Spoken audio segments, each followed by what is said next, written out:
Humanities commerce പോലെയുള്ള കോഴ്സുകൾ എടുത്ത് ഒരു ഘട്ടത്തിൽ തന്റെ ആഗ്രഹം അതല്ല സയൻസിലേക്ക് പോകണം എന്ന് ചിന്തിക്കുന്ന കുട്ടികൾക്ക് അതിനുള്ള സാധ്യതകളെ കുറിച്ചൊന്ന് സാർ വിശദീകരിക്കാമോ? ബയോസയൻസ് പഠിച്ച കുട്ടികൾക്ക് ഏത് കോഴ്സുകൾക്കും അപേക്ഷിക്കാനുള്ള എലിജിബിലിറ്റി ഉണ്ട് എന്നുള്ളത് ഒരു വാസ്തവം തന്നെയാണ്.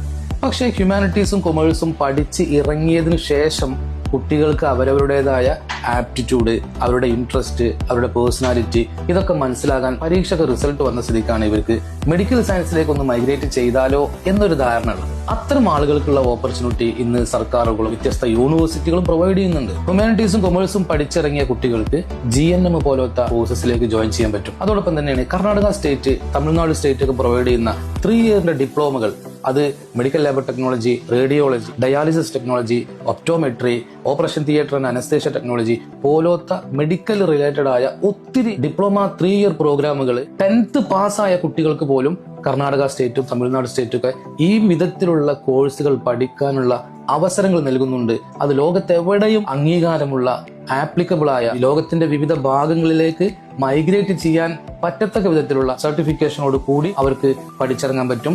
അത് മാത്രമല്ല, ഈ ഡിപ്ലോമ പ്രോഗ്രാമുകൾ കംപ്ലീറ്റ് ആക്കി വന്നതിന് ശേഷം ഇവർക്ക് ലാറ്ററൽ എൻട്രി ത്രൂ ലോകത്തെ എവിടെ യൂണിവേഴ്സിറ്റിയിലും അവർക്ക് ഗ്രാജുവേഷൻ കംപ്ലീറ്റ് ചെയ്യാൻ പറ്റുകയും ചെയ്യും എന്നുള്ളത് തന്നെയാണ് വാസ്തവം.